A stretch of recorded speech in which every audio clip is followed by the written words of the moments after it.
Bienvenido todo el mundo a la 24ª Merindacena con el Absurdum. Hoy, pues, para darle un poco de forma a este chiringuito, tenemos a Isaac por aquí. ¿Qué tal? A David por aquí. Hola. Y como invitado especial exclusivo y para hablar de videojuegos, tenemos a Alberto Venegas por aquí. Hola. Bueno, hoy en principio no hay mucho lío inicial. No hay, de hecho vamos a entrar directamente al tema porque de hecho la entrevista que tenemos preparada es un poco... Se ha ido un poco de madre, pero bueno, intentaremos contenernos. De todas formas, siempre muchas gracias a todos esos suscriptores que están ahí echando un cable. Que sepáis que bueno, pues que os queremos un montón y que esto sería imposible sin vosotros. Sin más, pues empezamos con el tema. Creo que David ha tenido a bien preparar una pequeña biografía. ¿Es posible? Bueno, una biografía que, como siempre, además en este caso, como Alberto no lo conocíamos en persona, bueno, en persona seguimos sin conocerlo, pero como nunca habíamos hablado así, pues con más motivos que nunca te digo que si hay algún error, tú me lo corriges en directo, que no pasa nada, ¿vale?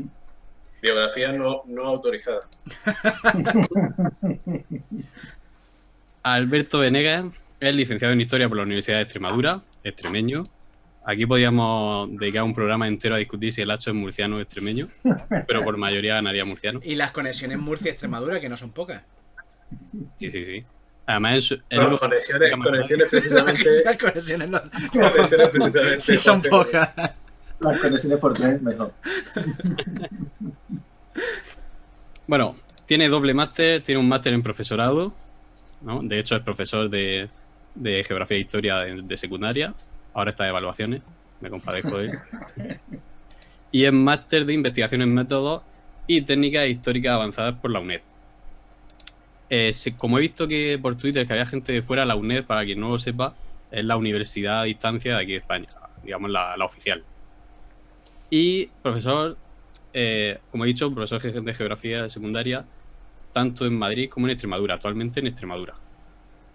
Y miembro del grupo y proyecto de investigación de historia y videojuegos 2.0 de la Universidad de Murcia, por aquello que decíamos de las conexiones entre Murcia y Extremadura.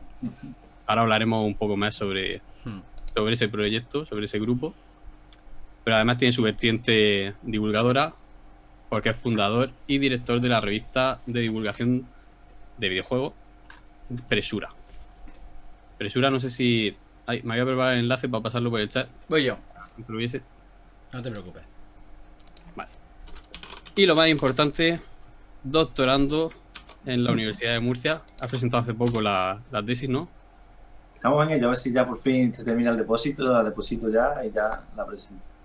El título por primera vez es fácil. Que normalmente cuando se agradece muchísimo. Alguien con una tesis me hago un lío leyendo el título. Pero en este caso es Historia y Videojuegos, la Segunda Guerra Mundial en la Cultura y la Sociedad Digital Contemporánea. Si no lo has cambiado. Bueno, está en proceso de cambio. Bueno, pero por lo menos por ahora es ese título, ¿no? Y yo sí que te tengo que lanzar una pregunta, porque cuando lo he visto, yo te confieso que soy un completo ignorante del mundo del videojuego. Vale, yo prácticamente no he catado videojuegos. Pero me ha llamado la atención cuando he estado buscando todos estos datos sobre ti, que decías que analizas en esa tesis videojuegos desde 1978. Entonces ya te lanzo una pregunta, y es ¿qué videojuegos sobre la Segunda Guerra Mundial había en 1978? En 1978 solo hay uno. La verdad que no dio mucho, no fue una buena cosecha el año que. Pero hay uno que se llama, que es sobre la base del acorazado Bismarck, y lo creó un diseñador que era Gary Crawford, que básicamente es una mezcla entre el juego de ordenador y el juego de tablero, porque utiliza como, claro, el aparato gráfico que tenía en esa época los ordenadores, pues era una biblia. Entonces con el juego mandaba un tablero y era un poco como la pantalla del juego. Tú ibas en el ordenador y vas viendo lo que ibas haciendo en el tablero. Y está genial porque es un juego realmente muy original, porque no fue una adaptación de un juego de tablero, sino que el tipo creó un videojuego realmente con las mecánicas del propio lenguaje del medio. Y fue algo bastante relevante, además bastante pionero, porque hasta 4 años después, hasta el 82, bueno, en el 81 ya hay alguno, pero hasta el 82 no vuelve a salir otro videojuego de la Segunda Guerra Mundial. Un poco ahí como una rara avis que se quedó. Y además ese tipo ha sido súper importante en el campo de la estrategia. Así que forense, estadounidense, evidentemente, y como fue una especie de experimento prototipo, porque el tipo lo hizo casi en el instituto, lo hizo muy, muy joven. Mola. Yo tengo preguntas para ver cómo has llegado a donde estás ahora. Es decir, ¿cómo acaba una persona que en principio, bueno, no sé si tendrá algún tipo de unión con Murcia aparte de la tesis, pero cómo acaba una persona que en principio no tendría por qué haber acabado en la UMU, en la Universidad de Murcia? ¿Cómo acaba ahí? Pues realmente fue complicado, la verdad, porque primero a convencerme a mí de que eso de estudiar videojuegos desde un punto académico era algo justificable. Porque parece como que, claro, tú estás echando somos marcianos y cosas de esas. Entonces, claro, yo al principio mi máster, ya que hemos mencionado, yo hice el MUI, el máster de investigación, y lo dedicado a la alta edad media, al Andaluz, en concreto al grupo de los muladíes. Y ahí por ahí tengo el TFM, algunos artículos sobre ello. Pero luego ya empecé a escribir sobre videojuegos de una manera así más amateur y aquello pues me gustó. Empecé a cada vez a publicar en muchos sitios, llegué a escribir 6, 7, 8 páginas a la vez casi, y al final me decidí pues, juntar las dos cosas, sí, la historia que había estudiado y los videojuegos que llevaba jugando desde que era pequeño, porque la verdad que sí que he jugado videojuegos pues, desde que tenía uso de razón, hace 5 o 6 años. Entonces fue una especie de esa mezcla. Y la mezcla de hacerlo ya académico o investigación, eso fue gracias pues, al profesor que tenéis en la Universidad de Murcia, Juan Francisco Jiménez Alcázar, que empecé a leer también, que él tenía al principio un grupo de investigación, se llamaba en Historia y Videojuegos, pero solo enfocado a la Edad Media, y coincidimos en un congreso de jóvenes investigadores de Cáceres. Ahí vi que aquello tenía trayectoria, se podía hacer, no era algo, no era una locura, como podría parecer a primera vista. Entonces ya poco a poco fui entrando y fui publicando mis cosillas y al final hace unos 4 años, más o menos, sí, 4 años, porque este es mi tercer año ya de doctorado, pues ya contacté con Juanfran y para ver si, bueno, pues si podía hacer un doctorado sobre el tema. Y la respuesta de Juanfran fue evidentemente que sí, claro, que encantado. Y ahí empecé ya poco a poco a trabajar más, hasta hoy que ya van pues, 14 artículos académicos publicados, 2 libros, otro libro que tiene que salir en septiembre y la tesis dentro de poquito. Y, en fin, ya me metí de cabeza y ya de perdido al río. Me decía un profesor mío, from lost to the river. Y supongo, es un poco una pregunta, a lo mejor hay sorpresa, pero yo creo que es un poco obvia la respuesta. ¿Te has encontrado con mucha reticencia cuando tú has ido a congresos o has ido a ciertos ambientes académicos cuando has expuesto que estás estudiando? Hay 2 problemas. Realmente no ha habido tanto problema. Yo me esperaba más, pero no ha habido tanto. Porque es algo que con el cine se lleva haciendo. Marc Ferro ya tenía libros sobre los 70, sobre la historia en el cine. Y en fin, que se os ha ido haciendo, simplemente es normalizarlo. Pero yo he visto siempre 2 problemas. Uno, que no hay publicaciones dedicadas. Muy complicado encontrar lugares que te acepten comunicaciones o artículos. Sobre todo artículos porque yo, como he dicho, soy de secundaria y los de secundaria tenemos prohibido asistir a congresos. Entonces no podemos, tenemos que hacer solo entonces con artículos. Y ese es el primero. Y luego el segundo problema es que algunas revistas sí que han dicho, no, esto no es que leche mata marciano, esto es una tontería, esto no es algo serio, no es historia. Eso me ha pasado solo un par de veces. El que te haya dicho eso puedes decir el nombre que nosotros nos encargamos. Te corté en decir los nombres de la gente que te haya maltratado porque para eso estamos ahí. Entonces ya les digo, realmente ese problema pero eso ha sido 2 veces solo, realmente. No ha sido algo así que sea frecuente. Ya. Y sí, siempre ha habido eso. Pero de que parezca raro, pues al principio sí que parece raro, pero realmente luego cuando ven el trabajo hecho, ven que es un trabajo de investigación con su estructura, ¿no? Metodología, objetivos, bibliografía, que está trabajado, que tiene fuentes, que tiene un trabajo serio, pues ya entonces esas reticencias quedan fuera. Suelen quedar fuera. Aunque vamos a ir un poco desgranando a lo largo de la entrevista la respuesta a esta pregunta, pero siempre me gusta empezar por lo genérico y luego ir poco a poco concretando. ¿Por qué dirías que es importante estudiar los videojuegos desde un punto de vista de un historiador? Bueno, yo creo que ya hay un libro que me gusta mucho, que es de Rafael Samuel, que decía que en los 90, para conocer el impacto del conocimiento histórico, estudiar la televisión era algo fundamental. El libro se llama Teatro de la Memoria, esto lo publica la Universidad de Valencia.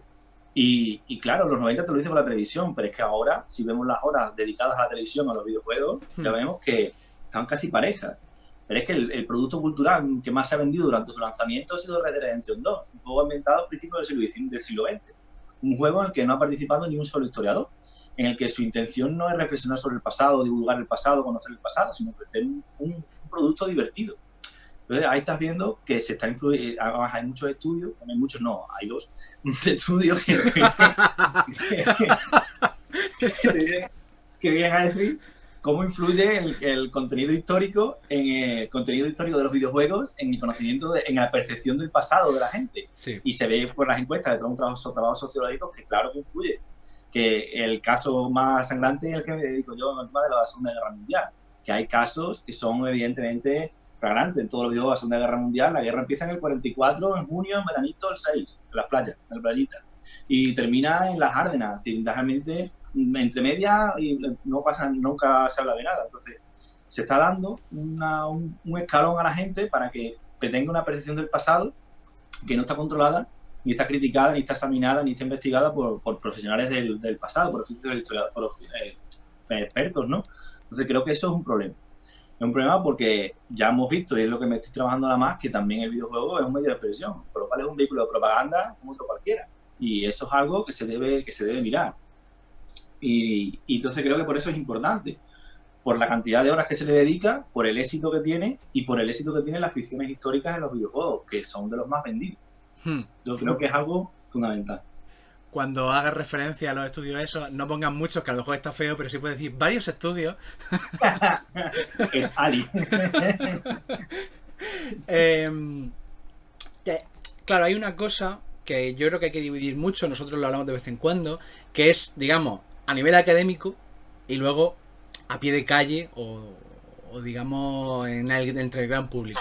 Entonces, ¿te has encontrado alguna vez más que reticencia en el mundo académico que alguien de fuera te diga, bueno, pero un videojuego es un videojuego, nadie va a aprender historia ahí?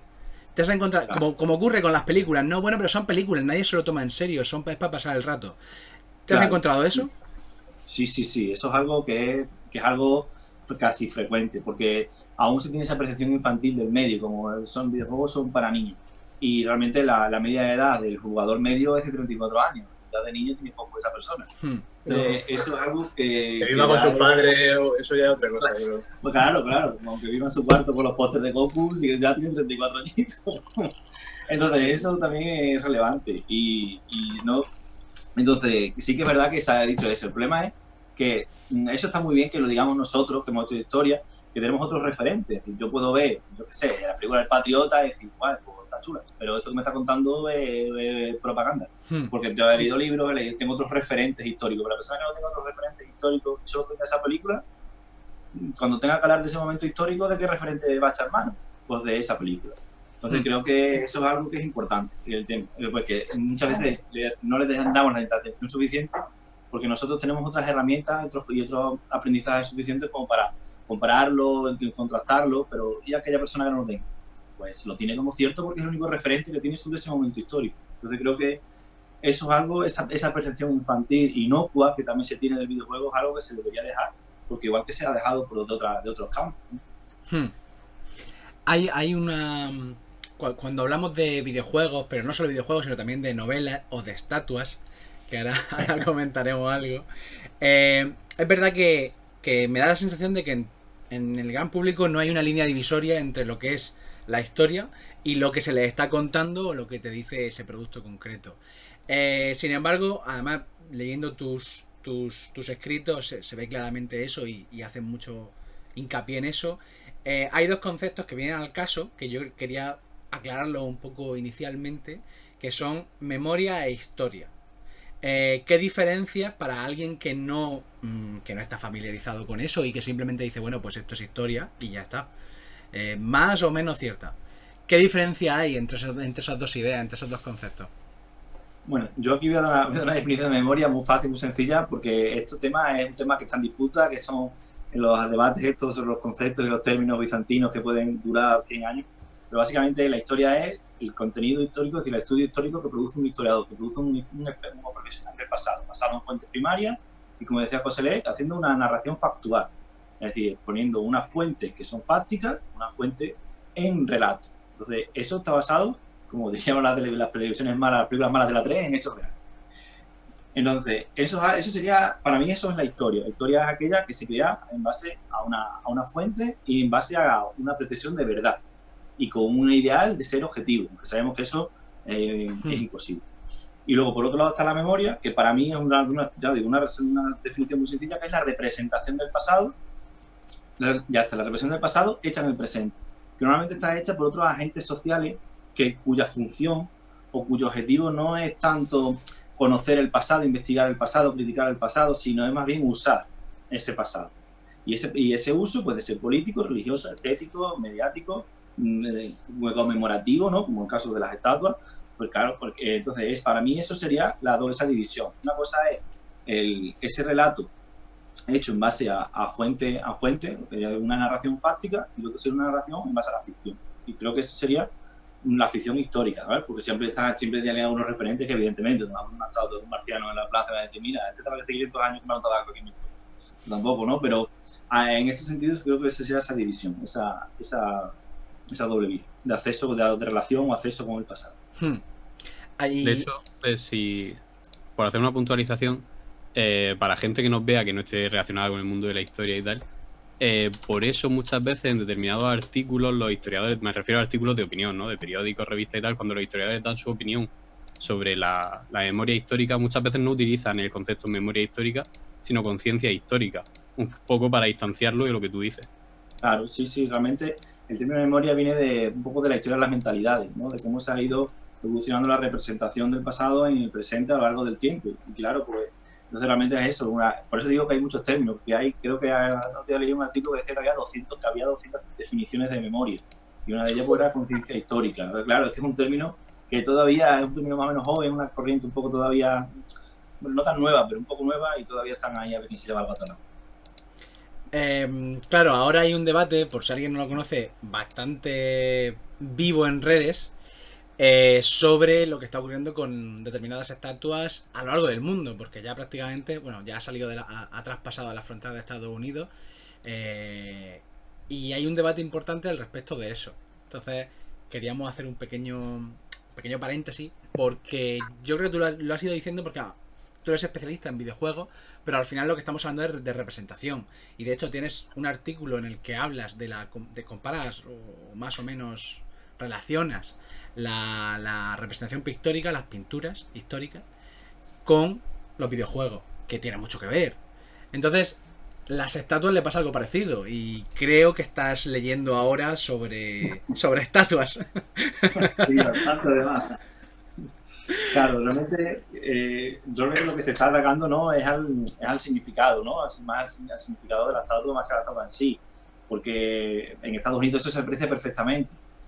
Se le está, con razón o sin razón, yo aquí no quiero entrar, bueno, no es que no quiera entrar, es que quiero poner otra cosa sobre la mesa. Sí. Se está, ¿no? Destrozando, por ejemplo, mirando muchísimo la estatua de Colón, pero claro, Thomas Jefferson, sin embargo, o Washington o George Washington, que eran esclavistas y eran esclavos, a eso no se le está criticando. Bueno, ayer creo que hubo una, pero claro, ya no decían que es algo iconoclasta, sino que a esa que rompieron de Thomas Jefferson la llaman vandalismo. Esto ha sido como un acto de vandalismo, no ha sido un acto político como con las demás estatuas. Creo que lo que está pasando con el tema de esto es algo muy concreto, que también influye, como has dicho muy bien, al resto de países, pero es algo muy concreto también de Estados Unidos, de cómo gestiona su pasado y su memoria Estados Unidos. Porque lo que yo más he leído, sobre todo, que es a Enzo Traverso sobre estos temas, viene a decir una cosa, que es que lo que han hecho, viene a estudiar muy bien el tema de lo que han hecho con el Holocausto de Estados Unidos, que lo han convertido casi en suyo, realmente. Y de hecho, las representaciones más famosas del Holocausto son la serie Holocausto de los años 70 y la lista de Schindler. Y realmente esas dos películas han marcado un poco el tono, la forma del resto. Y de hecho en Washington, en el centro, al lado del obelisco, y al lado está el Museo Nacional del Holocausto. Sin embargo, ¿cuántos museos dedicados a la esclavitud hay? Pues hay muy pocos. No hay más de 5 o 6. Ponía un artículo de la Atlántica hace unos años. A lo mejor ahora quizás hay más, pero en ese artículo no aparecían más de 4 o 5. Entonces ahí hay un problema, donde se está dedicando más atención a algo que ha pasado fuera que a algo que ha pasado dentro. Es que tú lo de dentro no lo estás gestionando bien. Y si estamos viendo el tema de las estatuas, ha sido por el tema del racismo, ¿no? Lo que se está atacando es a estatuas que tengan relación con el racismo, en todas sus variantes. Entonces creo que es algo Estoy pensando que muchas veces decimos, tú es que lo que tienes es memoria selectiva, que te quedas con lo que quieres. Claro, No sé si a lo mejor se puede aplicar ese mismo término que utilizamos así coloquialmente de la memoria selectiva también a cómo las naciones construyen un poco su historia y cómo miran hacia atrás también. Claro, es que en Estados Unidos, por ejemplo, tiene unas cuantas estatuas del general Custer de las guerras indias, que la lió pardísima. Y hasta hace unos años no se le ha quitado las medallas a los que hicieron la masacre de Wounded Knee, hace ya muy poquito tiempo, creo que hace 5 o 6 años. Yo realmente creo que es algo muy concreto del tema de Estados Unidos, de su memoria. Y sobre todo, por ejemplo, con el tema de las estatuas confederadas, hace poco leí un artículo muy bueno que hablaba de que esas estatuas se construyeron entre 1910 y 1930. Ya había llovido ya después de la guerra civil, y se hicieron una especie de representación o de recuerdo de lo que había pasado para que no volviese a pasar. Tenía esa como esa función de, oye, estaros quietos que mira lo que podemos hacer. Entonces, creo que es algo que lo hemos acogido con demasiada fuerza el resto de países, pero es algo que es muy concreto, no muy concreto, pero que es algo muy propio de cómo se gestiona la memoria en Estados Unidos. Que hay una especie de tabú bastante elevado todavía sobre la guerra civil, y eso está estallando ahora con estas estallidos violentos que vemos en las calles sobre todo con la muerte del asesinato de George Floyd y todo lo que ha venido después. De hecho, que luego ya se ha ido evolucionando y otros países la han ido cogiendo también. El caso de Estados Unidos con 2017 ya hubo un follón con la estatua del general Lee, no sé si te acuerdas, que era bastante sintomático el caso, porque de hecho Lee lo que pidió más o menos, o lo que en una carta decía, era que él prefería que no hubiera conmemoración ni de su persona ni del bando confederado, y sin embargo, años después pusieron la estatua, y en 2017 fue cuando vinieron los problemas. Es un caso bastante más claro, ¿no? Porque incluso Lee decía que prefería que no hubiera nada. Pero vamos, en cualquier caso interesante.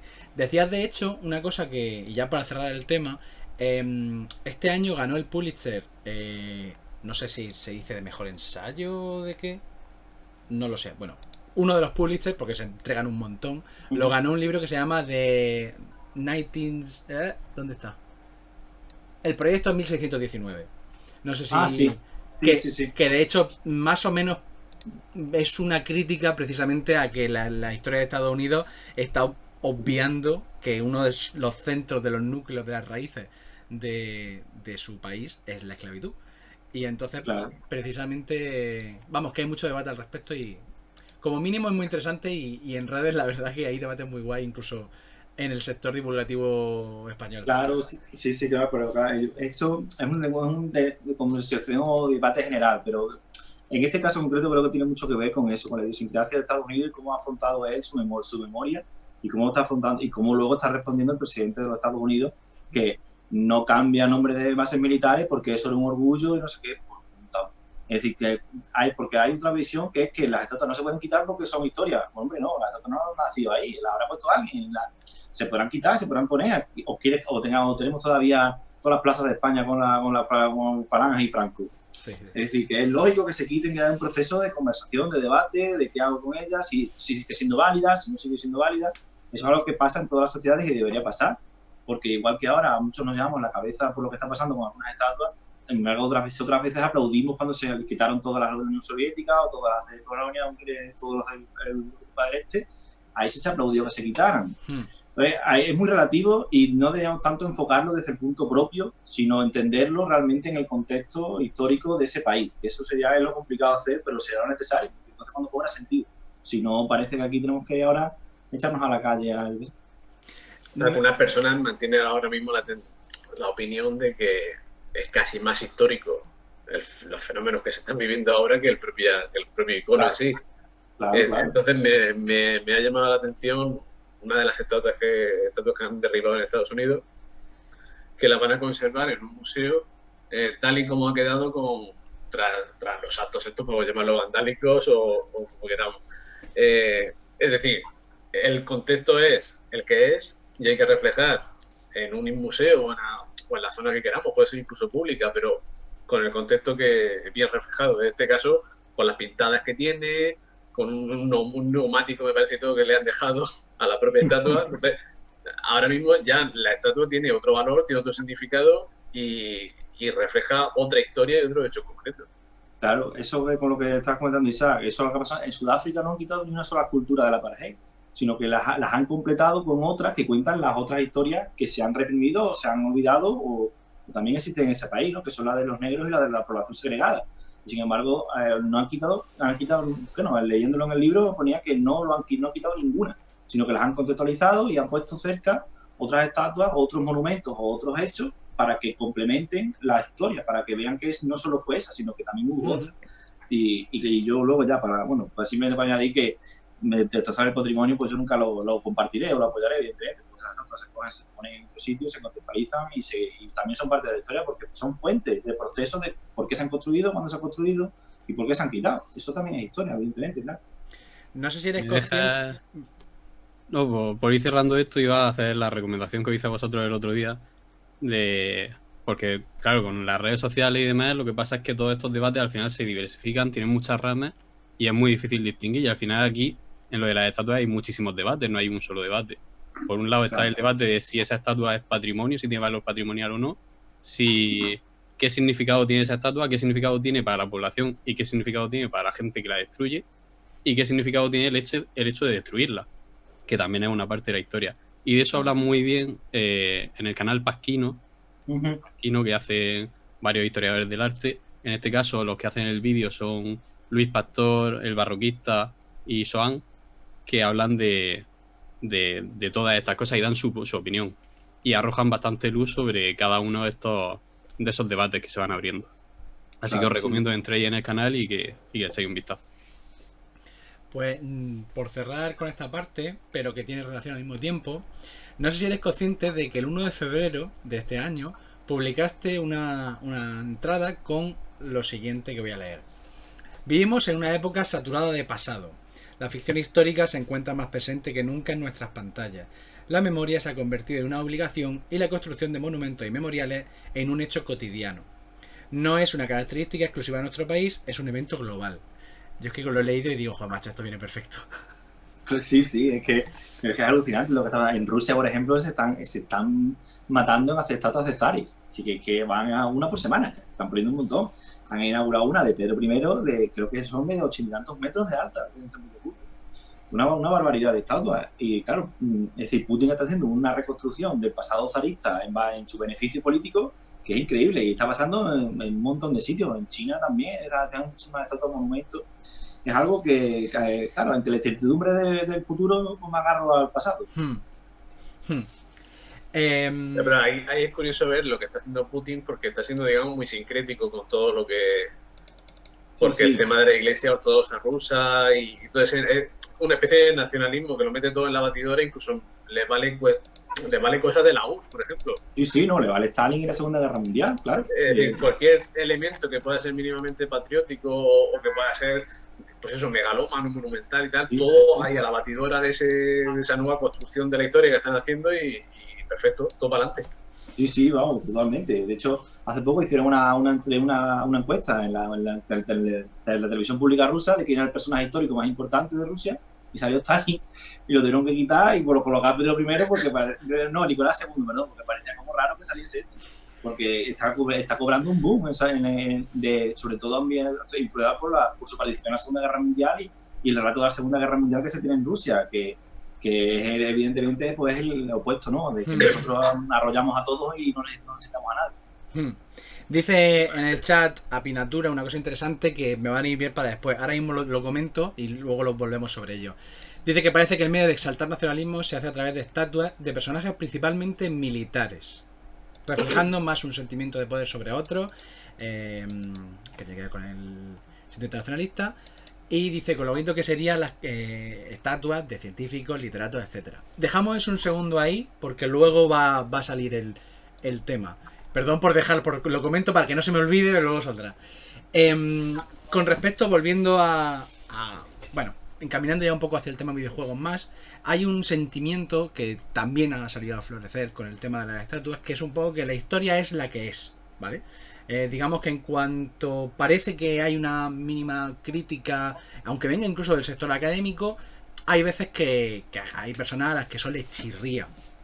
¿Cómo crees que casa eso? ¿O qué crees que dice de la consideración que hay en la sociedad de la historia?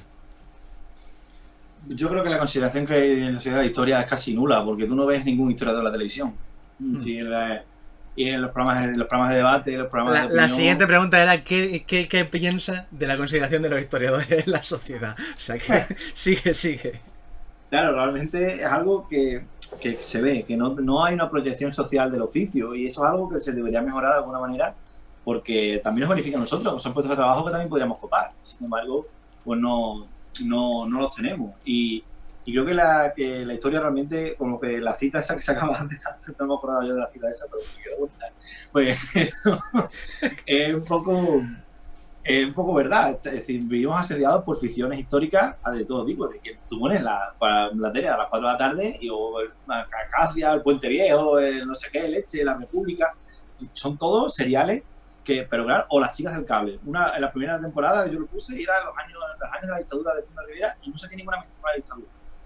Entonces son cosas que realmente estamos envueltos hay muchísimo pasado en nuestro presente, pero ese pasado es ligero, es tétrico, es espurio, es decir, no tiene una carga que nos sirva de ejemplo, de crítica, de advertencia, es un divertimento. Entonces creo que ese es un poco la percepción que se tiene, la percepción más que la percepción, más el disfrute que se tiene del pasado. Incluso realmente los nacionalismos políticos, tanto unos como otros, también buscan esa idea, porque cogiendo la frase que decíamos antes de los militares, es coger un militar, como por ejemplo ha hecho Vox, ¿no? Que es los subvídeos sobre el pasado de España, solo hay tíos con casco y yelmo y espada. Es que es lo más sencillo, porque te construyes un otro muy sencillo, un enemigo sobre el que construir esa idea. Entonces yo creo que esas son las dos predicciones que se tienen del pasado. Son útiles para construir una identidad presente o son útiles porque entretienen. Entonces realmente, y el historiador ahí tendría mucho que decir, porque nosotros tenemos otra percepción del pasado. Para nosotros que hemos estudiado historia, que nos dedicamos a esto, nos dedicamos a enseñarla. Yo, por ejemplo, en mi caso, pues, igual que algunos de vosotros también, en los institutos, pues creo que tenemos una responsabilidad de enseñar otro tipo de cosas. Primero, el disfrute de la historia, realmente, de conocer la historia, de leer libros, de saber, pero luego también por todo lo que nos puede decir sobre nuestro presente como crítica y sobre todo, más importante, como advertencia. ¿Ves posibilidad de cambio en esa desconexión que hay entre historiadores y sociedad? Pues la verdad que no lo veo. Quizás cuando pasó con esto del tema de cuando largaron a Franco de la tumba, un poquito más, porque ahí sí veías a Enrique Moradiello de televisión, veías en las tribunas de los periódicos, escribían historiadores. Pero, por ejemplo, me parece muy bueno lo que ha hecho Julián Casanova, que se ha hecho youtuber. Eso me parece muy acertado realmente, porque es lo que hacéis vosotros aquí también en Twitch. Son cosas que son el camino, son lo que se debería hacer. Y coger esto y llevarlo por los canales y las formas que triunfan realmente. Porque sí, a mí me gusta mucho leer un libro gordo, pero no todo el mundo le gusta leer el libro Orlando Figue de 900 páginas que ha sacado. Yo creo que ese tipo de formato, no quiero tampoco decir que una cosa es mejor que otra, porque no lo es, pero sí es cierto que ese es el futuro. Es decir, yo creo que ahí sí que le veo futuro a esto, de que al hacer un canal de YouTube, o lo que decía antes del Pasquino, del canal de Instagram, de que mantienen debates, conversaciones en Instagram sobre esos temas. Yo me parece muy bueno Twitter, con el montón de hilos, de cuentas de divulgación. Me parece algo que es fenomenal. Entonces por ahí sí soy optimista, la verdad, porque se está haciendo muchísimo y bastante bueno. Vuestros blogs también, en vuestra página, vuestros libros, son cosas que calan, que acabarán calando, ojalá, espero. Un día contaremos una reunión que tuvimos, nunca me acuerdo del nombre, así que probablemente lo diga mal, pero Mediaset o MediaPro. Mediaset. Que tuvimos en Mediaset. No... Es que nunca me acuerdo, con Mediaset. MediaPro te ha reunido también, pero de otra manera. Vale. El problema que muchas veces veo cuando nos han llamado para una cosa que nos llamaron, que no salió adelante, también muchas veces no se explicitan cosas, pero huele a quiero que me des una cosa muy blanca del pasado, lo que tú has dicho. Háblame de las Chicas del Cable, pero no me hables de la dictadura de Primo de Rivera. O si lo haces, que sea tan aséptico que no haya ninguna posibilidad polémica y que no haya ninguna casi sin interpretación de ningún tipo. Entonces eso es triste, pero muchas veces incluso a nosotros nos ha llegado a pasar algo parecido. Entonces pues te ves un poco ahí constreñido y dices, bueno, pues voy a hacer lo que pueda y voy para adelante. Lo que hemos dicho, muchas veces la opinión pública o los grandes medios quieren que que les dé una respuesta categórica. Esa es otra. Claro, y eso no podemos hacerlo, es decir, que lo ha dicho ahora Alberto también, y claro, con lo de Franco investigar, sí que llamaron a más historiadores y tal, pero si os dabais cuenta la tendencia de los periodistas, bueno, es su trabajo, de cierta forma, era, pero entonces ¿esto qué? ¿Y por qué? Y no sé qué, y muchas veces el historiador no está para dar una respuesta categórica en casi nada.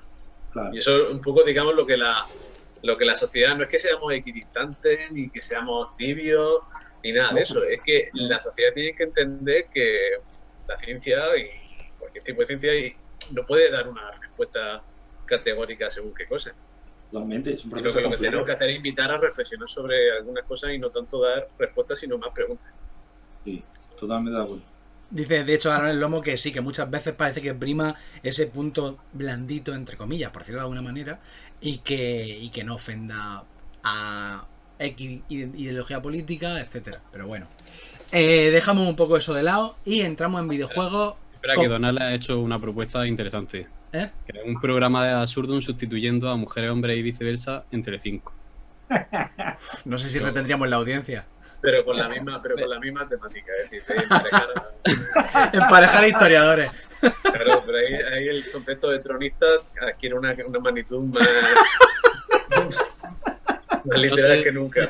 Sí, pues yo pondría candidato pretendiente al trono, pondría al candidato legitimista francés, a carlista, y haría un tronista bien hecho. Ay. No sé si mucha gente querría vernos a nosotros en camiseta, pero... No creo yo que sea. No, por favor, no. Bueno, cuando hablamos de videojuegos históricos, por hacer ya la primera pregunta y ya entramos en videojuegos para todas aquellas personas que pensaban que íbamos a hablar de videojuegos y llevamos aquí casi 40 minutos sin hablar de videojuegos. Cuando hablamos de videojuegos históricos, ¿de qué hablamos? ¿Hablamos de pasado, de historia, de memoria o de qué? Yo los trato como memoria, pero hay otras corrientes de estudio que los estudian como discurso historiográfico, los estudian como historia, que son unas vertientes ya, sobre todo las vertientes posmodernas de estudio de las obras culturales que hablan de que un videojuego puede ser tanto historia como un libro de historia. Pero yo, sin embargo, lo estudio como memoria, por lo que hemos dicho antes, porque es una representación, son imágenes y no tienen una intención crítica, didáctica, sino que tienen una intención más bien estética, lúdica. Entonces, para mí son memoria. ¿Y crees que prima las representaciones del pasado desde estos campos, tanto cine como videojuegos, sobre, digamos, la vía académica, sobre lo que sería la historia de los historiadores? Sin duda, sí, totalmente, porque tú, para la tesis mía, examinamos, son 600 y poquitos juegos, no llega a 600 y algo. Claro, me he ido un porrón de entrevistas. Pues a lo mejor en 1000 entrevistas que habré leído, mencionan un libro de historia. Y siempre es el mismo, Hermanos de Sangre, de Stephen Ambrose. Es decir, es el único libro que se han leído todo lo que han hecho videojuegos de la Segunda Guerra Mundial. Todos son no copias, sino reproducciones y adaptaciones de juegos de tablero, o en el caso de la estrategia, o reproducciones y adaptaciones de películas, sobre todo de la gran película de la Segunda Guerra Mundial, que es Salvador Ryan.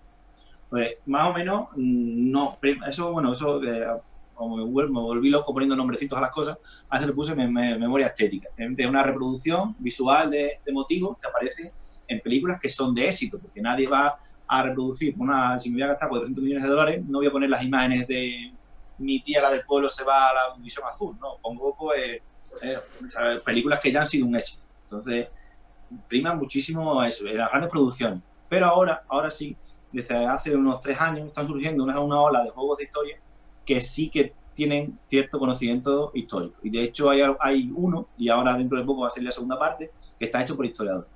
Y entonces, esos son muy pocos, son a lo mejor 5 juegos. Pero esos 5 juegos, bueno, voy a poner 6. Esos 5 o 6 juegos realmente ya sí que tienen una base detrás importante y no quieren hacer historia, sino que quieren decir, mira, esto es un problema histórico, esto pasó, toma. Ahora tú sacas tus propias conclusiones. Entonces, eso sí lo están haciendo ahora juegos indie, pequeñitos, pero que están sacando títulos bastante chulos. Pero en su gran mayoría prima más lo que ya había en los medios de comunicación de masa.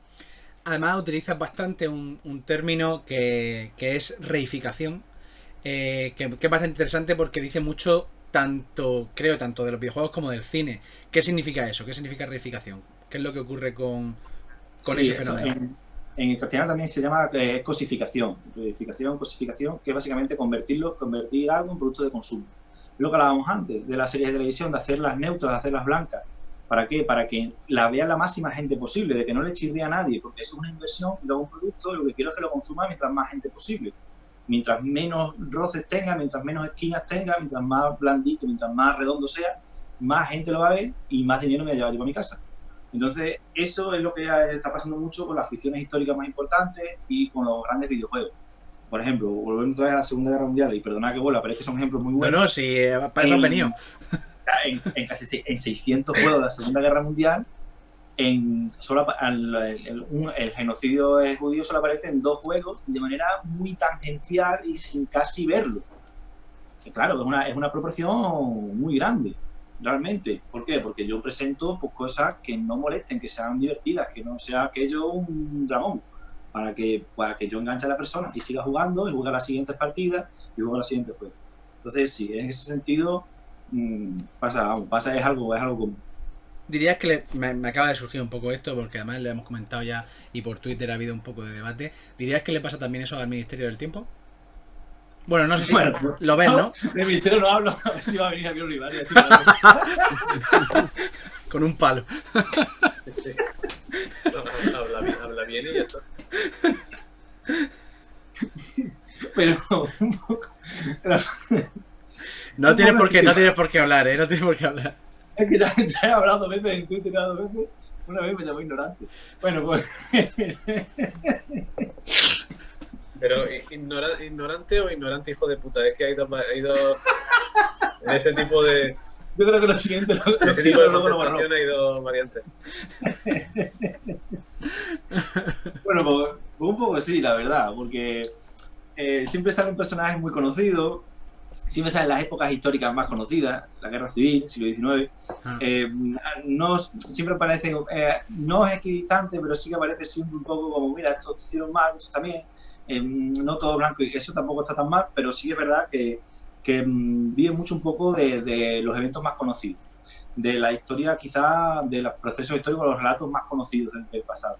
Yo creo que le falta atrevimiento en ese sentido.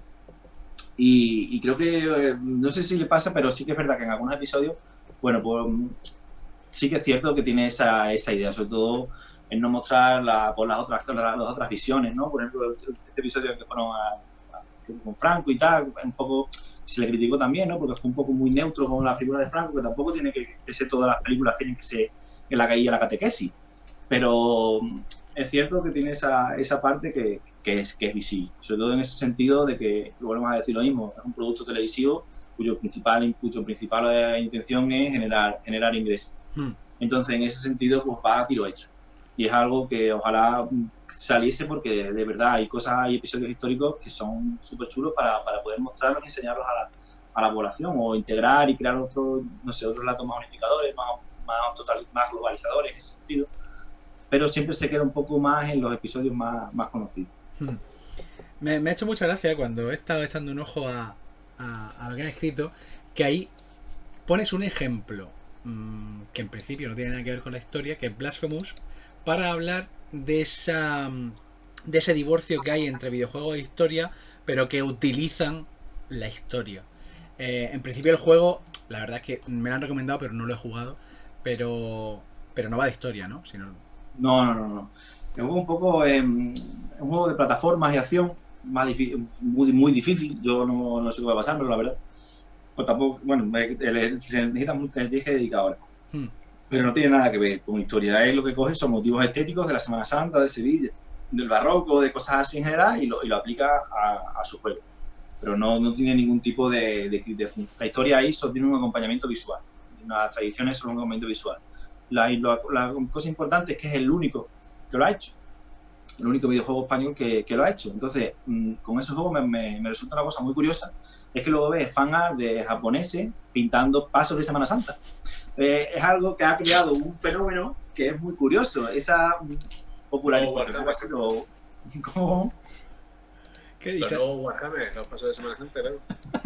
Claro, entonces, un poco, el éxito de ese juego ha sido ese, porque ha sido un éxito y ha vendido muchísimo. Y claro, ha dado a conocer motivos estéticos fuera de las fronteras españolas. Y claro, pues eso me parece muy interesante, esa reutilización que ha hecho de esas tradiciones, de ese capital visual que tiene sobre todo Andalucía, y lo ha incluido como motivo lúdico, estético en su juego. Pero no tiene nada que ver con esto. Ese divorcio con la historia, ¿qué implica? ¿Qué elementos negativos ves en eso? Realmente, bueno, en fin, aquí un poco tiquismiqui, ¿no? De lo típico de los historiadores, de no, pues la espada en esa película no era así. Un poco eso, realmente, de que se utilice sin ningún tipo de intención histórica, ¿no? De que se utilice eso como el que lo pone en una camiseta de mi tío, mi abuelo me quiere mucho y me ha traído esto, y sale ahí un Cristo, pues un poco parecido. Entonces, creo que ha sido muy potente el juego y podía haberlo hecho de otra manera, pero también es cierto que esa desvinculación ya dice algo. Es decir, esa desvinculación de esos significantes con los significados originales y darles otros, ya tiene otra reutilización distinta. Entonces creo que también eso es digno de estudio, digno de consideración. Pero creo que no se ha ahondado demasiado en esos aspectos. Creo que se ha hecho hincapié en esos aspectos que podrían haber dado más de sí, como de un poco reflexión sobre esas tradiciones o sobre la importancia de esas tradiciones en las corrientes artísticas, porque ahora mismo en Andalucía hay muchísimos artistas, pintores sobre todo, que están reutilizando elementos estéticos de la Semana Santa para pintar sus cuadros. Por ejemplo, hay un pintor sevillano que hace pintura costumbrista donde todo el mundo está vestido de nazareno. Tú estás ahí esperando la peluquería, pero vestido de nazareno. Y decir que es una corriente que está siendo ahora. Entonces, no creo. Entonces, mi duda es si eso se ha hecho por quitarle ese significado y darle otros, o por pura mercantilización de esos significados o motivos. Eso ya no lo sé porque yo no estoy en la cabeza de la gente, pero Ya. la duda que tengo es... Hay un caso quizá más claro de ese proceso que sería Wolfenstein. Porque claro, Wolfenstein da un paso más allá. Sí que coge todo pues, el legado del nazismo y monta una historia, pero luego tiene dos puntos que me interesan mucho, tanto el primer juego como el segundo. En el primero aparece por primera vez en un videojuego un campo de concentración alemán, y en el segundo, en New Colossus, los autores, pese a eso, insistían en que ellos no querían tener ninguna conexión ni con la realidad histórica, ni política, ni social. Entonces, claro, a lo mejor aquí ya alcanza otro nivel, ¿no? Sí, pero vuelvo a hablar lo mismo de antes. Es decir, es evidente que hay esos casos, es evidente. Es decir, es que el título del eslogan que pusieron para el juego era el eslogan de Donald Trump. Pero we make free Nazi again, we make America great again. Es decir, era el mismo, pero cambiado. Y es que salían muchísimos elementos, motivos que son evidentes. Y sin embargo, el hombre se mataba diciendo que no, aquí no hay ninguna motivación política, aquí no hay ninguna intención. Esto es porque me desperté así por la mañana y se me ocurrió esto. Fue un poco demasiado obvio. Porque en el 1, aunque sí es cierto que es la primera vez que sale un campo en este caso, un campo de exterminio, un videojuego, no es la primera vez. Había otros, pero claro, los otros no los conocía ni el que los hizo. Era uno que se llama Sonderkommando, bastante durillo, que ha pasado muy desapercibido por un juego realmente duro, que fue prohibidísimo en un montón de sitios y realmente no es conocido. Y luego algunos mods del primer Wolfenstein 3D, que hizo también algunos mods. Hay uno que es horroroso, que es un Roger Coaster, como un juego de parque de atracciones, pero hecho como un juego de gestión de campos de trabajo. Uy, madre mía. Claro, algunos hay, pero esos juegos están prohibidísimos, están perseguidos y, en fin, yo no los he llegado a jugar, la verdad. Y porque a veces por motivos, por interés científico, ¿no? Entonces no los hay. Y Wolfenstein fue el primero que lo hizo y lo mostró en un juego comercial y que se apareció. Entonces ahí eso me pareció bastante valiente, probablemente, porque tú estabas mostrando un poco el funcionamiento de un régimen totalitario, aunque un tema de fantasía, ciencia ficción, lo que tú quieras, pero es evidente que estaba influido por esos referentes.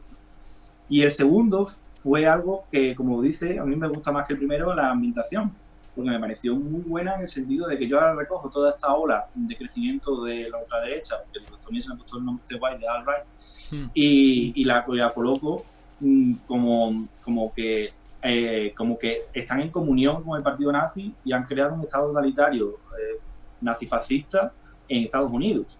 Claro, eso me pareció muy inteligente y me pareció que era una temática muy curiosa para jugar con ella un poco.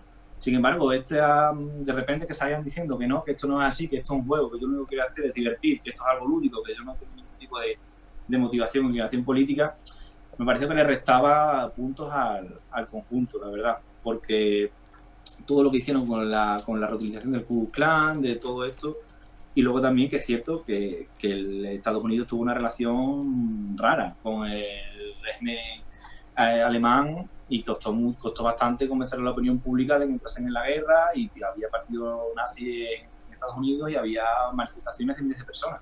Y no sé si habéis visto la serie La Conjura contra América de la HBO. Sí. Pues se ve en esa serie, se ve, aunque es una serie también de ficción, pero se ve muy bien ese clima también que de hecho el niño chico de la serie es el escritor, es un poco como las memorias ficticias de él. Yo creo que fue una oportunidad perdida, porque como dices, fue algo que... Pero fue una oportunidad perdida por eso, porque no querían arriesgar el capital invertido. Entonces realmente ahí pues se quedaron un poco entre dos aguas.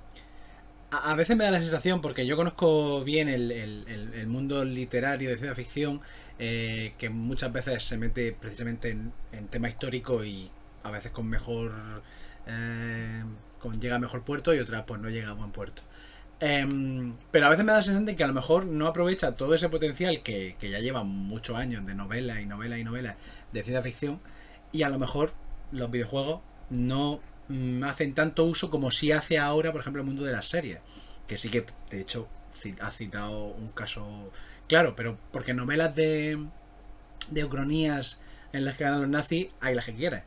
Entonces, pues parece que a lo mejor, a veces pienso, que esto también es cosa mía y no me he puesto a parar, no me he parado a pensarlo en ese caso, mucho, que hay un potencial ahí de que está perdido, no sé. Sí, totalmente.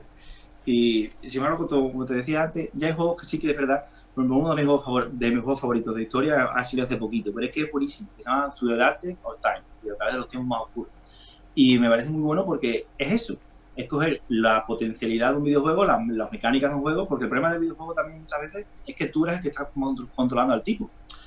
Entonces, y los videojuegos tienen una cosa que es que tú, la persona en general, ¿vale? Para hablar de todo en el mundo del diseño. Pero por norma general, tú te acercas a un videojuego para pasar un buen rato, ¿no? Para ambiente lúdico, para entretener. Habrá de todo, ¿no? Pero la principal motivación es esa.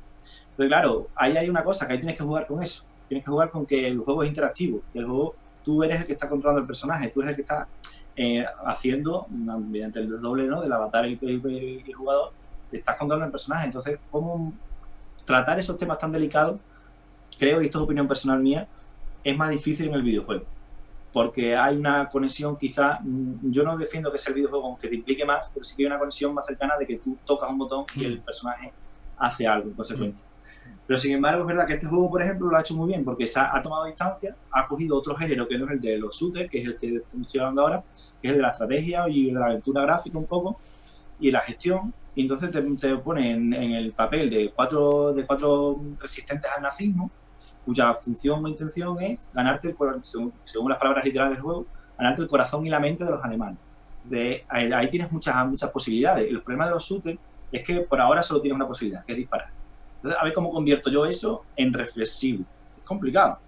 Pero si yo quito esa mecánica de disparar y cojo una mecánica, investigar, hablar, conversar, ya cambia mucho la relación que tiene el jugador con el pasado dentro del videojuego.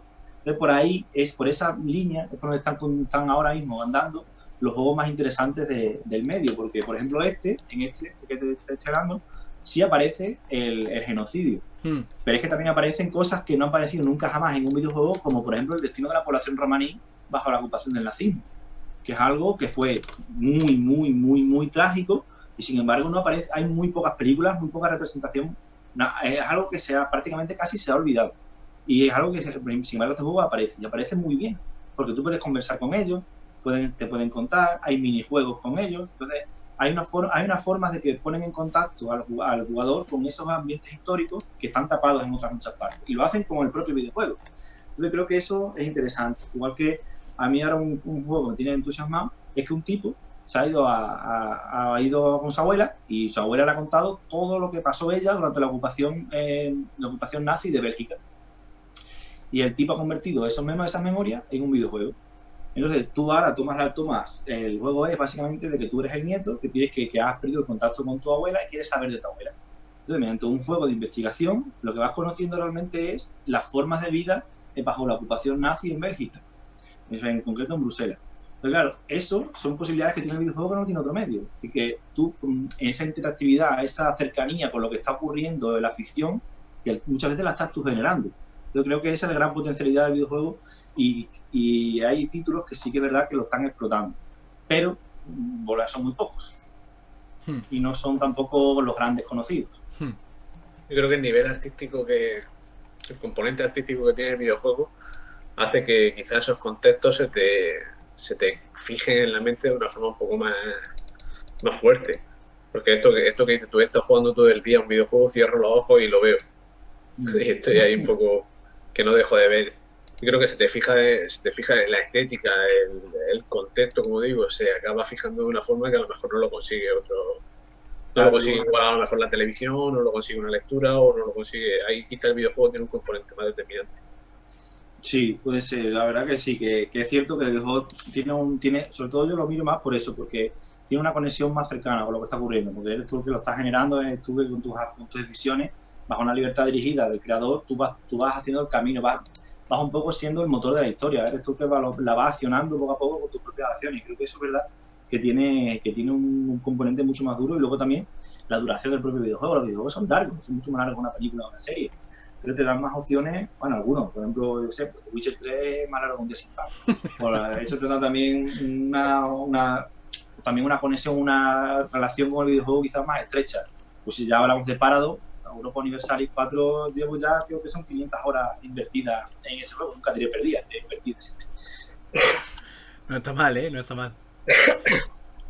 Ahora que has dicho muchas cosas positivas y negativas de distintos videojuegos, como Isaías y yo estamos aquí viendo la conversación como un partido de tenis, no ni idea. Yo te quería preguntar, para gente como nosotros que no tengamos ni puñetera idea, si tuvieses que elegir un videojuego de la Segunda Guerra Mundial que recomendarnos, ¿cuál sería? Pues te diría la verdad, Soldier of Time. Es un juego que es fácil de jugar, que es sencillo, tiene una historia bastante interesante, muy interesante, y te atrapa porque realmente tiene un contexto histórico muy bien trabajado, muy bien documentado. Es un juego corto, no llega a las 9-10 horas, y para un primer contacto, porque no es un juego difícil, hay otros juegos que también están chulos, pero son muy difíciles. Por ejemplo, otro que se llama, uno polaco casi hace poco, se llama Warsaw, va sobre el levantamiento de Varsovia del 44, y está también bastante bien. Es un poco, vamos a decir, un pelín nacionalista, pero... Siendo polaco no puede ser. Otra vez hablando de polaco en este canal. Siempre hablamos de polaco. El juego se adapta un poquito, porque además, hablando de Polonia, bueno, ya que ha salido el tema, Polonia está invirtiendo bastante dinero en hacer videojuegos sobre su propio pasado, y tienen ya varios. My Memory of Us, que es un poco quitarse los fantasmas del antisemitismo y los ciertos momentos de colaboracionismo que hubo, ¿no? Como el libro de Vecinos, que publicó Crítica, que hablaba de eso, que levantó un tsunami de críticas en el país. Y sí que es cierto que está saliendo bastantes juegos que te cuentan una visión de héroes, de resistentes, de luchar, de yo me quité el nazismo sin la ayuda de los rusos. Esa idea, esa visión la están creando mucho en bastantes videojuegos, están invirtiendo mucho, porque Polonia es uno de los países más potentes en cuanto a videojuegos de Europa. De hecho, no iba a comentarlo, pero ya que ha salido Polonia, ¿cómo puede ser, y tirando un poco por lo que decíamos antes de esa selección de grandes hits de la historia, que son los que siempre se reproducen, cómo puede ser que un estudio polaco termine haciendo un videojuego sobre el salvaje oeste? Explícame eso. Claro, eso pasa bastante, pasa mucho además. Por ejemplo, aquí en España en los 80 se hacían juegos de Rambo, y con los Estados Unidos y la total libertad de la banderita. Eso es algo que también he estudiado, debería salir un capítulo en un libro, a ver si que lo escribí en 2017 y todavía no ha salido. Y es que realmente hay también una memoria, hay una memoria hegemónica en el sentido simplemente de más representada. No quiero ponerme aquí a hablar de Gramsci ni leche, simplemente es la que más representada. Entonces, es lógico que si yo quiero hacer un producto que tenga éxito, que me dé perlas, pues voy a copiar a aquellos que ya han tenido éxito y han conseguido dinero. Entonces, ¿qué hago? Pues en el caso de que el que hablas, ¿no? Que es Carlos Juárez, ¿no? Que es polaco, pues ¿yo qué hago? Las películas del oeste ganan mucho dinero, entonces yo hago una película un poco del oeste. Eso es algo que pasa bastante. Por ejemplo, eso pasa mucho con los videojuegos españoles, que no están enfocados al jugador español, sino que están enfocados al jugador anglosajón. Las historias son anglosajonas, los nombres de los protagonistas son anglosajones. Claro, es lógico. Eso es algo de que el dinero ahí manda. Y es algo que ahora cada vez más se está un poco invirtiendo esa tendencia, porque están saliendo cada vez juegos más regionales o más nacionales, por así decirlo, más enfocados a la historia nacional. El caso paradigmático es China. China está invirtiendo muchísimo dinero en videojuegos históricos para crear también esa idea de liberación propia del país, ¿no? En el que los videojuegos chinos no hacen mención nunca a lo que pasaba en el Pacífico, solo hacen mención a lo que pasaba en China continental, y se presentan ellos como sus propios liberadores y los propios que ellos derrotaron a Japón. Entonces eso es algo que también hay muchos juegos, bastantes juegos que se están haciendo de esto. Por ejemplo, más claro, lo que ha pasado con la guerra de Siria, en la que todos los integrantes de la guerra civil de Siria han hecho sus propios videojuegos con su propia visión sobre el conflicto. Desde ISIS a Hezbollah, a los refugiados sirios. Entonces, claro, es esa tendencia un poco para que cuente Estados Unidos la historia suya, pues la cuento yo la mía. Porque Estados Unidos ya se está imponiendo mediante esa forma de negocio, de yo hago una obra que es súper rentable y voy a arrastrar a los demás a que hagan la misma para poder ser rentable.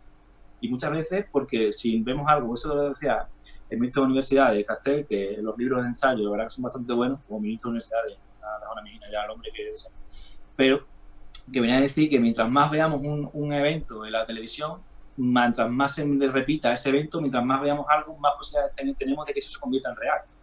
Lo que decíamos antes, porque se convierte en única referencia. Los Estados Unidos ha bombardeado con sus ficciones históricas, nos ha bombardeado. La gráfica esa, ¿no? Famosísima del Instituto de francés, ¿no? Sí. Pues es eso, realmente. Entonces, claro, si yo hago una obra que difiere de esa versión tan universalmente aceptada, me dicen que esto es mentira, ¿qué me estás contando? Si yo he visto esta película y aquí no sale esto. Entonces tiene que ver un poco con las dos cosas, con el negocio y con esa idea de lo aceptado. ¿Has visto, aunque no tenga mucho que ver? Espera, que yo no quiero que pasemos de puntillas por esto. ¿Elisi ha hecho un videojuego? Vale, sí. Bueno, ha hecho muchos. Ha hecho mucho. Ha hecho bastante, sí. De hecho, ha cogido un videojuego que es Arma 3, que es un videojuego hecho para el ejército de los Estados Unidos. Y ha hecho modificaciones de ese juego con sus propias historias, sus propios personajes y todo. Y luego utiliza para los vídeos de reclutamiento, utiliza clips, utiliza escenas de Call of Duty. Y muchas de las ejecuciones que ha realizado luego las ha montado con el diseño, la estética del videojuego. Y muchos de los vídeos que también dan como reclutamiento están grabados en una perspectiva como un videojuego. Los vídeos de Elisi estarán mal, pero los vídeos están guapísimos. Y la revista que tienen también, que está maquetada como de profesional. Sí, la revista también, la revista de Elisi. Sí, la Super Pop. En tus mejores dentistas. Super Bomb. ¿Has visto una película en Netflix que se llama La Tierra Errante?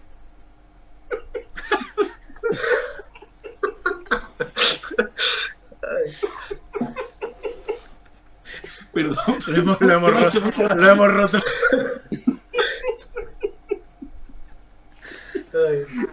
No la he visto. Vale.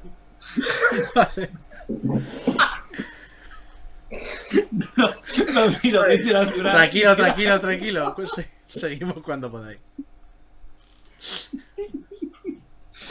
Lo de la Superbomba. Perdón. No pasa nada. No, era solo para comentar que en el caso del que comentabas de China, de sus propias películas, etcétera, la película de La Tierra Errante es una película basada en una superproducción brutal, basada en un libro de Cixin Liu, que es su escritor estrella de ciencia ficción, que allí lo ha ganado todo y bueno, allí básicamente es a nivel nacional pues una especie de, en fin, una figura brutal. La peli que han hecho basada en uno de sus relatos básicamente es lo mismo que hacían los americanos y que siguen haciendo los americanos, tipo película del espacio noventera, etcétera, en la que el extranjero, en este caso estadounidense, es el tonto, estadounidense o irlandés, no me acuerdo, pero bueno, anglófono. Y están repitiendo los mismos patrones porque también necesitan su propia, o sea, lo que tú has dicho, comentarlo, vaya, que tienen su propio réplica de películas pues para exaltar evidentemente a los chinos, siendo incluso una película que digamos que la humanidad está unida porque el problema de la tierra, etcétera, pero punto de vista chino y los chinos salvan el día. Entonces eso... Sí, y es algo más común, bastante común. Por ejemplo, ha habido una de 2015, se llama Wolf Warrior, también en China, que es exactamente igual. Y aquí dan un paso un poco más porque los malos son estadounidenses. Son mercenarios estadounidenses, pero son mercenarios. Y esto es algo que está bastante estudiado, el nacionalismo digital chino o el nacionalismo virtual chino, en el que están saliendo muchas películas, en el que los chinos están saliendo ya fuera de su país a operaciones militares. Que es algo que hasta hace muy poco no aparecía nada, nunca, no había aparecido. Sin embargo, tienen una postura ofensiva en el que salen de sus países a realizar operaciones de rescate, sobre todo en la zona de África, porque medio que sabéis, ¿no? que China tiene comprada media África. Pues está saliendo muchísimas de ese tipo de películas y además superproducciones. Y en el caso del videojuego, igual. Entonces, es algo que son medio presión y quieren lograr lo mismo que han logrado por los estadounidenses, un poco su propia hegemonía cultural, por su dominio cultural, claro. Hasta que hagan un cantante chino en condiciones, porque yo no conozco ningún chino. No lo sé. Los de Corea del Sur sí triunfan, pero los chinos todavía no mucho. Es que salió en New York que otro día un artículo diciendo ¿por qué China no tiene cantante? Y es que verdad. Hay un término que me ha resultado muy interesante, porque en lugar de hablar de algo histórico... Hostia, que me hago, espérate. ¡Ay! Perdón. ¡Ay! Ya está. En lugar de hablar de algo histórico, porque parece que muchas veces la etiqueta se queda rara en ciertos productos, hablas de lo hiperhistórico. Y me parece muy interesante. No sé si puedes comentar un poco... Sí, un poco lo que hablábamos antes, pero elevado a la enésima potencia. Es cuando yo utilizo el pasado, pero ya sin ningún tipo de razón. Lo utilizo solo porque queda bonito.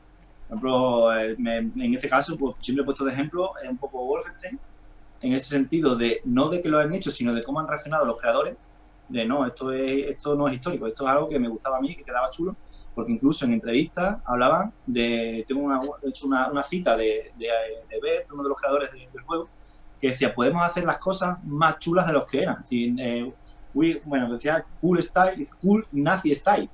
Es decir, que parecía una canción de Corea del Sur. Un poco viene a esa idea. Y luego el ejemplo perfecto, por ejemplo, sería God of War, que es una saga de videojuegos que tú juegas a eso y no vas a aprender nada del pasado, vas a aprender barbaridades. Un poco es eso.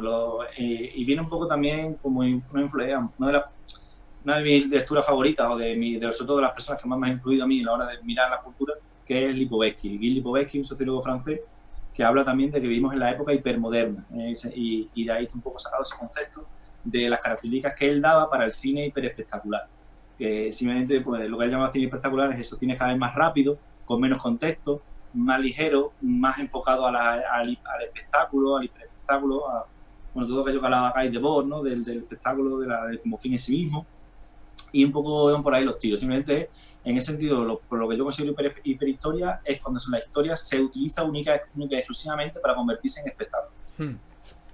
Sin embargo, no todo es malo. Ya has citado un poco más o menos algún ejemplo y hemos pasado un poco por encima, pero quiero también citar cosas buenas y hablar de otras cosas.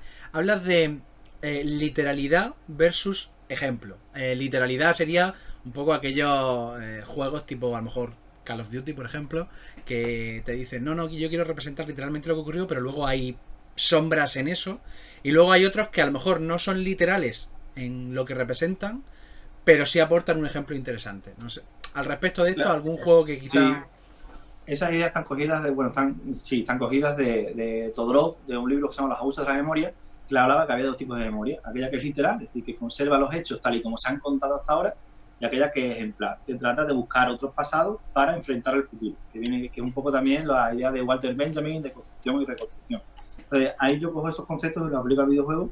No hay videojuegos que básicamente reproducen lo que ya hay, pero hay otros que tratan de hacer otro tipo de cosas. Aunque los videojuegos no, y de historia no tratan de ser literales, no tratan de representarlo literal el pasado, pero sí son históricos. El ejemplo más claro es This War of Mine. Ese es uno de mis juegos favoritos porque me parece un juego sensacional, una cosa loca. Y no hay otro juego como ese.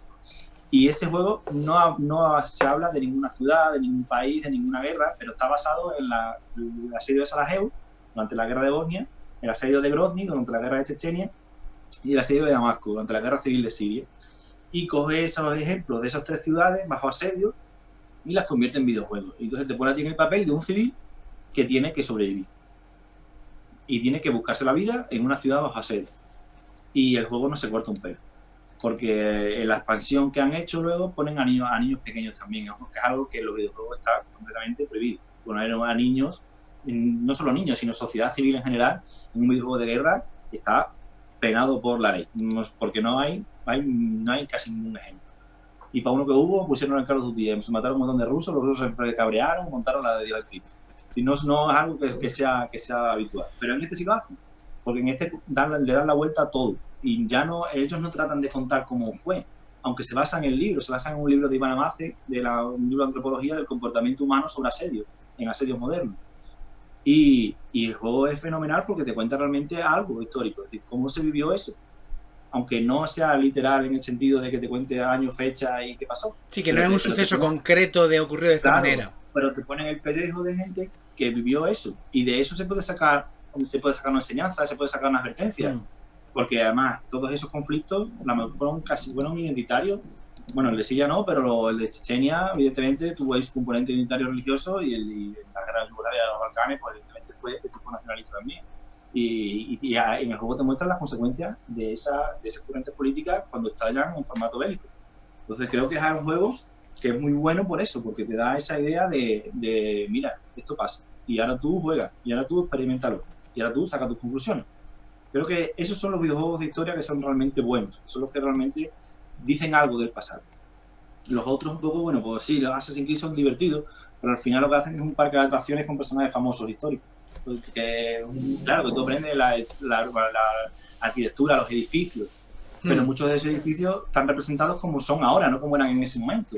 Entonces, son juegos buenos, muy buenos, pero creo que no aportan esa, partiendo de que yo entiendo el videojuego como memoria, ¿vale? No como historia, no aportan esa ejemplaridad, esa idea de ejemplo, de divergencia crítica, se le llama más o menos.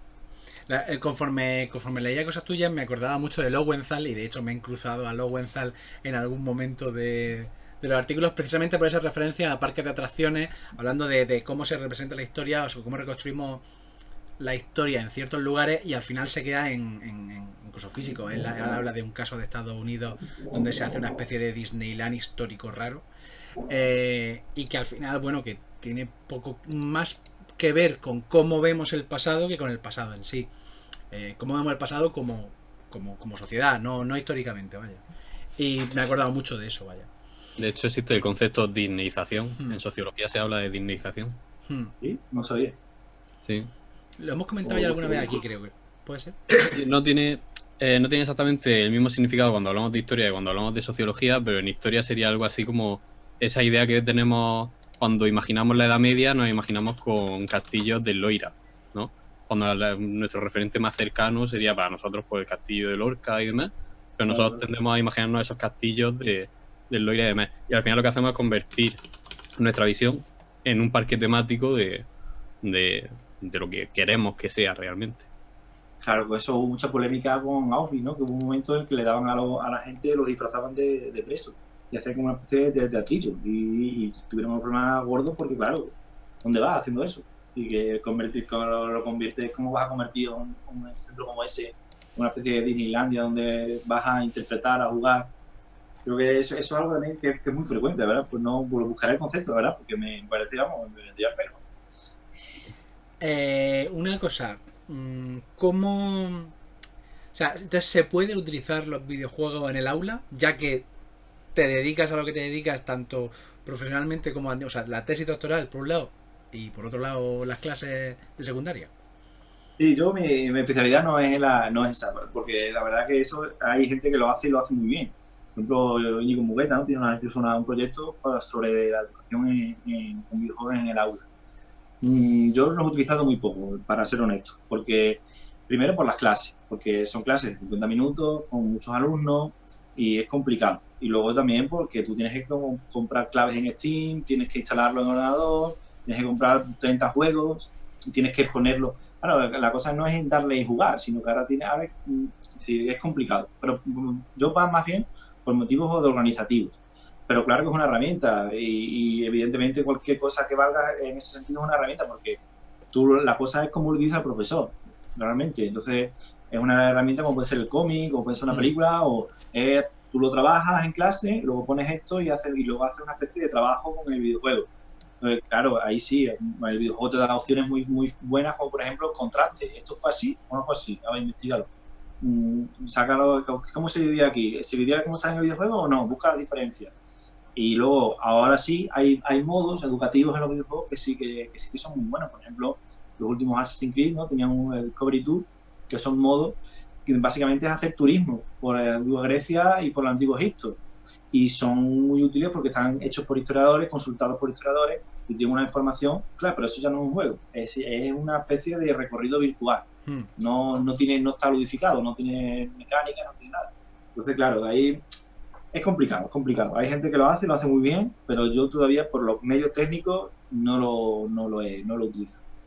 De hecho, cuando entrevistamos a los compañeros del octavo historiador, ellos nos decían que tanto en el mundo del cómic como del videojuego eran bastante reacios a la hora de utilizarlo en clase, porque decían que un videojuego que se hace, o un cómic que se hace expresamente como herramienta didáctica, no es atractiva. Claro. Yo ahí no me quiero meter tampoco en el berenjena ese, pero están los juegos serios que son juegos que no son atractivos para el alumnado porque no se suelen parecer a un videojuego. ¿Vale? Parecen más deberes que videojuegos. Entonces, claro, lo bueno del videojuego es que es juego, que tiene su componente lúdico, su componente divertido, atractivo. Entonces, si le quitas eso, es complicado, porque realmente lo que estás haciendo es una especie de libro de texto interactivo o libro de texto digital. Y claro, para eso ya pues utilizo el libro de toda la vida y la tiza. Entonces, realmente, el problema de los juegos serios, los hay buenos, pero la mayoría o los que hay gratuitos, los que se puede jugar, porque también se tiene que ver ese aspecto, que muchas veces queda muy bonito decir, yo voy a utilizar los videojuegos en clase. ¿Quién va a comprar 30 Assassin's Creed para jugar? Claro, eso quién lo paga. La Junta de Extremadura para mí que no me va a pagar a mí eso.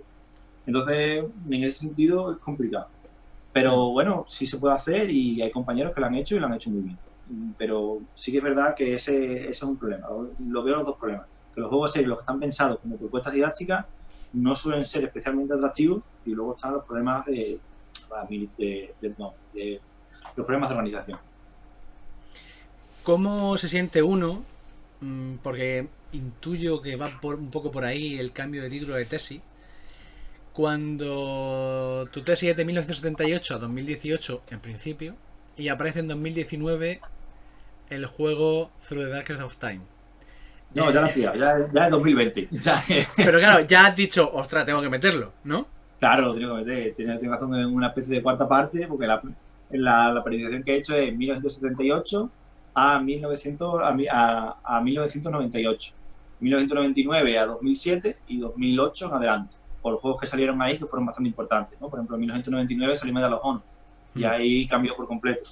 En 2007 la saga Call of Duty abandonó la Segunda Guerra Mundial y se ve perfectamente que ya se dejan de hacer juegos de la Segunda Guerra Mundial porque ya no hay ese éxito, con lo cual ya no tengo que repetir.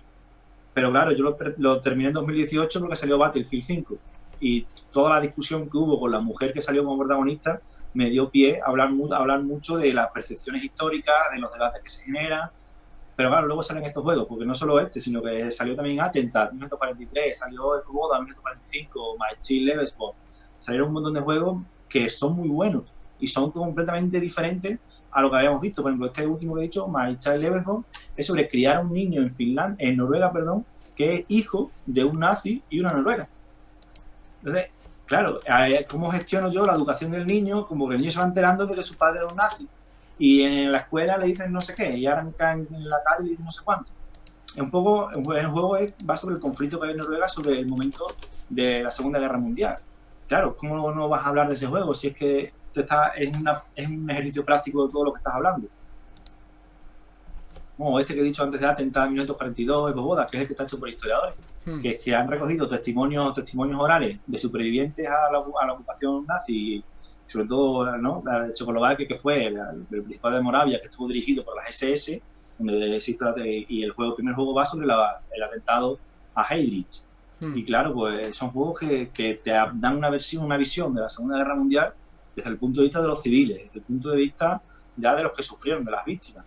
Y claro, eso es importante porque nunca se ha hecho, siempre se ha hecho desde el punto de vista del soldado estadounidense de infantería perpetua, siempre disparando, porque hay datos, ¿no?, que te dicen de que realmente de los 11 millones de soldados que enviaron a Europa, 800.000 solo dispararon. Entonces, claro, y hubo muchos problemas, sobre todo los libros de Paul Fossel son perfectos para eso, de que la Segunda Guerra Mundial fue mucho más complicada, más compleja dentro de los propios ejércitos de lo que nos venden. Ahí, por cierto, quería comentarlo en una merienda cena, pero hay un artículo que ha salido hace muy poco en Despertaferro, que está disponible online, a ver, pues que va a encontrarlo ahora. Luego lo busco. Ay, es que nunca me acuerdo de Quesada. Un segundo. De Quesada Sanz, que curiosamente él es especialista en esto, en el mundo ibérico, pero es fanático también de armamento. De armamento en general y de la Segunda Guerra Mundial en concreto. Pues no encuentro el artículo, pero si lo encuentro lo paso ahora, porque precisamente desmonta muchas de las cosas a nivel bélico de la Segunda Guerra Mundial, bastante pormenorizadamente, hablando sobre todo de la resistencia británica. Habla mucho del tema de la supremacía aérea, que no es como nos han vendido algunas cosas, y bueno, le da un poco... Claro, es que mi libro favorito es de Paul Fussell, se llama Tiempo de Guerra, Conciencia y Engaño durante la Segunda Guerra Mundial, que está genial, es una maravilla. Y luego otro se llama Sed de Sangre, una historia íntima de Jonah Burke, también buenísimo, que te cuenta un poco sobre la psicología del soldado, el fundamento del soldado, y merece muchísimo la pena leerlo porque son lecturas bastante amenas y son muy, muy, muy buenas. Vale, yo tengo una última pregunta. Ya tienen que ver menos con lo que estamos comentando, pero tiene que ver con videojuegos y con la propia historia, porque yo creo que pasa muchas veces también en la concepción de la historia que hay a nivel social, que es el progreso, la idea de progreso. Lo tratas varias veces en tu artículo, y yo creo que es algo que tenemos los historiadores más o menos patente, que está ahí, y es esa idea de que la historia es lineal, hacia adelante, hacia un progreso, hacia mejor, muy unida a un progreso tecnológico, evidentemente, y que no hay otra forma de verla, ¿no? Es un poco la idea imperante. Eso se ve reflejado en los videojuegos. Entonces, si quieres... Sí, claro. Sí, es un debate gigante. No podemos estar hablando del tema ese del progreso, pero los videojuegos se nota mucho, por ejemplo, los videojuegos de estrategia, se ve perfectamente eso, porque que ven en Age of Empires, ¿no? Por ejemplo, todavía no puedes ir pasar de la edad de los castillos, no puedes pasar a la edad feudal, tienes que pasar a la feudalada de los castillos. En Civilización 5, en Civilización 6 o cualquier civilización, o cualquier juego de esa saga, tú siempre vas para arriba, tú no puedes ir para abajo. Claro, eso es relevante. Luego, todos los juegos de Paradox están basados en la expansión territorial, la expansión económica. En el momento en el que tú vas para abajo, se acaba el juego, porque ya te empiezan a comer. Están en los juegos o está muy penado o está imposibilitado la opción de retroceso, y además es un progreso que te lleva siempre a la victoria, que te lleva siempre a vencer, y un progreso que es importante también entenderlo. En los videojuegos aparece siempre ese progreso como un método acumulativo. Tú vas siempre acumulando recursos, acumulando soldados, y eso es lo que esa acumulación, ese superávit de recursos, es lo que te hace vencer al enemigo. Y eso es algo que es muy importante entenderlo, porque en los videojuegos está muy representado como que el motor de la historia es ese, el motor de lo que hace avanzar la historia es ese progreso ininterrumpido de acumulación de recursos que al final desemboca en la victoria. Y es algo que son ideas históricas que ya están totalmente desfasadas en el oficio, pero que en las ficciones históricas se ve perfectamente, y es algo que es lógico, que que es lógico también criticarlo y también darlo a conocer, porque esas ideas del progreso al final hacen que nos entusiasmemos con el futuro, y cuando el futuro no es lo que nosotros pensamos, pues nos cabreamos. Cuando no es los monopatines voladores, ¿no? Claro. Sí, de hecho, nada más normalmente es una idea de progreso unida más bien al progreso como lo entendemos en Occidente. O sea que en ese sentido también hay cierto seco. Dice Sopranillo que bueno, en el Crusader King 2 basta que tu dinastía sobreviva, puedes dedicarte a procrear con cortesía. Sí, eso sí. Pero claro, pero eso lo han hecho porque los del Parado de un turno han visto que lo que triunfaba en ese juego era el roleo de la familia, de los amantes, de los roles estos, y lo han potenciado muchísimo. De hecho, usar el King 3 ya, las cosas que han dicho del juego, va a ser muchísimo más enfocado a eso, a las triquiñuelas y a los tejemanejes de las cortes. Que está guay también, vamos. O sea que gracias al salseo van a cambiar en la óptica, ¿no? Sí, vamos, han apostado muchísimo por el salseo histórico en ese muchísimo. He encontrado, por cierto, el artículo que decía, que es del 13 de mayo, es muy reciente. Dice los mitos de los pocos y nosotros solos, o de por qué la Alemania nazi no podía ganar, ojo, no podía ganar la batalla de Inglaterra. Ya, leerlo es largo de narices y está muy muy bien.